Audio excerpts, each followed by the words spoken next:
चले बीवी के साथ तो आपका झगड़ा हो रहा था, बेटी बेचारी का क्या कसूर था? उस नौजवान लड़की का जो आजकल पढ़ रही थी, तालबा थी, उस नौजवान बच्ची को सिर्फ इसलिए आपने कत्ल कर दिया कि ये अपनी मां के कत्ल की चशमदीद गवाह है। आपने चशमदीद गवाह को मिटाने के लिए अपनी सगी बेटी को कत्ल कर दिया। और लाश को किस तरीके से आपने गंदे नाले में फेंका? अच्छा, ये सारा जब वाकयात हो गए तो जब आला अफसरान ने इनके फोन रिकॉर्ड निकाले तो पता चला कि 25 सितंबर को जिस रोज ये वकूआ होता, उस रोज उस रात को इन्होंने अपना मोबाइल भी बंद कर दिया था, अपनी बेटी का फोन भी बंद कर दिया था, अपनी मिसेज का फोन भी बंद कर दिया था, जिसकी वजह से पुलिस अफसरान को शक जो है वो मजबूत हुआ। उन्होंने कहा कि इसकी सरकारी गाड़ी को कब्जे में ले लिया जाए। उसकी सरकारी गाड़ी को कब्जे में ले लिया गया। जब उसकी गाड़ी के पोशीश को काटा गया तो नीचे जो फोम है उनके ऊपर खून के धब्बे मिले। जब फ्रंट सीट के और बैक सीट के फोम के गद्दों से खून के वो निशानात में से कुछ नमूने लिए गए और फ्रांसिक आए गए तो साबित हो गया कि ये पीछे वाला जो खून है वो बेटी का है और आगे वाला खून जो है वो उसकी माँ का यानी डीएसपी की पहली बीवी का है। अब ये सारी चीजें साबित होते ही आला अफसरान ने 13 दिसंबर को कहा कि डीएसपी साहब को हिरासत में ले लिया जाए। डीएसपी साहब को जब हिरासत में लिया गया तो ये उस वक्त भी मुतमिन थे, अपनी वर्किंग कर रहे थे, यूनिफॉर्म पहन रहे थे और बड़े धड़ल्ले से अपना जो है ना काम कर रहे थे। जब इनको पकड़ लिया गया और ये सारे सबूत सामने रखे गए तो फिर इनके लिए भागने का कोई रास्ता नहीं था। लिहाजा इन्होंने तस्लीम किया कि इन्होंने ही अपनी पहली बीवी और अपनी सगी बेटी को कत्ल किया। अब पुलिस को यह शक हो गया है कि इसकी जो दूसरी बीवी है उसका इसमें कोई कत्ल में हाथ है।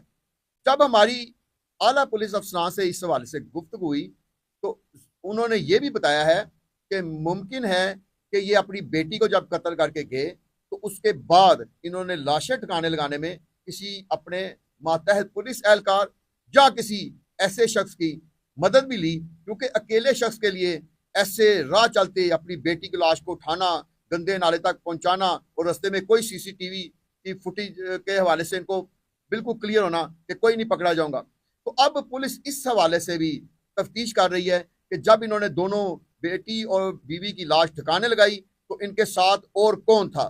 तो इस हवाले से भी तफ्तीश की जा रही है कि जब इन्होंने खून आलूद जो वो गाड़ी थी धुलवाई थी तो कैसे धुलवाई थी, या ये खुद गए थे या किसी के जरिए धुलवाई थी।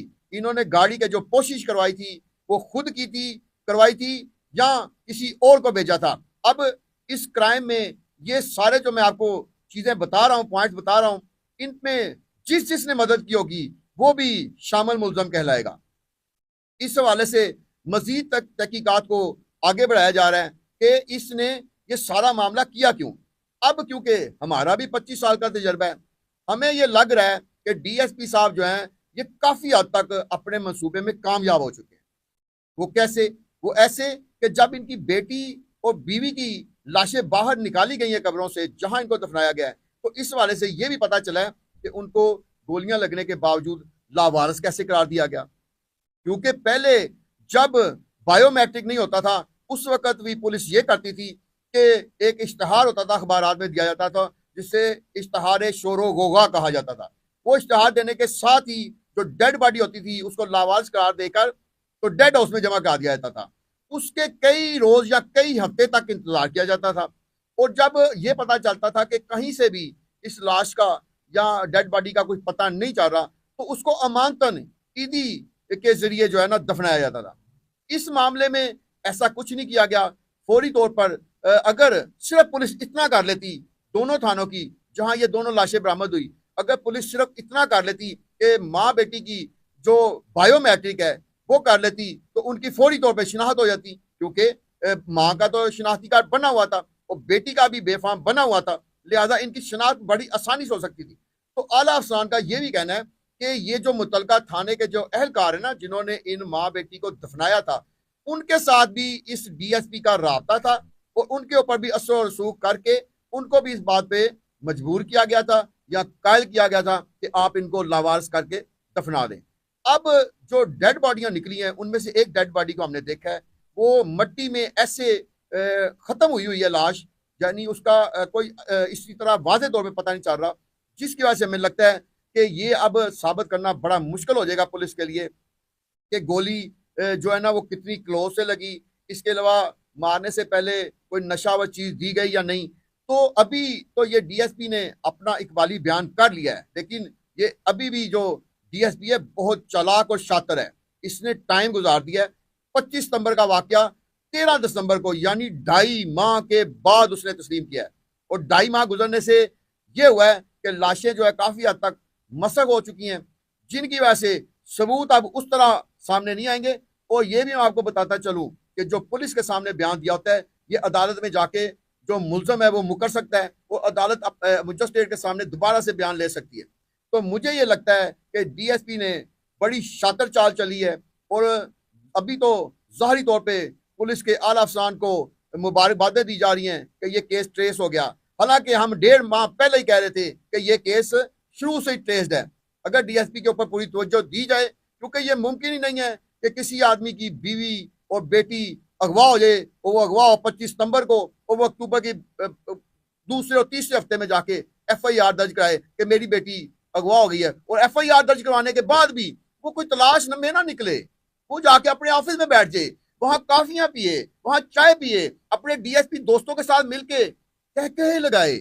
ऐसे भी सबूत मिले हैं इसके वाले से। तो ये मुमकिन नहीं था। इसके जो साथी पुलिस एहलकार थे, अगर फौरी तौर पर उसी वक्त आला अफसरान को इस वाले में कायल कर देते, और जो पुलिस के आला अफसरान है उसी वक्त इसको हिरासत में लेके तफ्तीश करते, तो ये आज से तकरीबन 1.5 माह कबल ही ये वाकया जो है ना इसके हवाले से सारा कुछ ट्रेस हो जाना था। बहरहाल अब भी पकड़ा गया है। इस हवाले से जिन पुलिस अफसरान ने पूरी तवज्जो दी है, हम उनके लिए भी कहेंगे कि डीआईजी जो ज़ीशान रज़ा है, और एसएसपी जो हैं पी नवीद, और डॉक्टर अयाज हुसैन एसपी जो हैं, इन लोगों ने फिर भी अपने पेटी भाई को पकड़ के और कानून के कटहरे में खड़ा किया है, और अब वो मुलजम की तरह उसको पकड़ के जेल में भेजा जाएगा। हमने इससे पहले आपको एक एसएसपी मुफखर अदील का भी वाकया बताया था, उसने भी ऐसे ही कत्ल करके सबूत मिटाने की कोशिश की थी। तो अब देखना यह है कि डीएसपी साहब को जो है इसकी सजा क्या मिलेगी, और ये अपनी शातिर चालों की वजह से बच पाएंगे या नहीं बच पाएंगे, ये तो अब आगे जाके वक्त ही बताएगा। हमारी आज की ये क्राइम स्टोरी यहाँ ख़त्म होती है। अपने मेज़बान इजाज़त में बट को दीजिए इजाज़त। अल्लाह हाफिज़।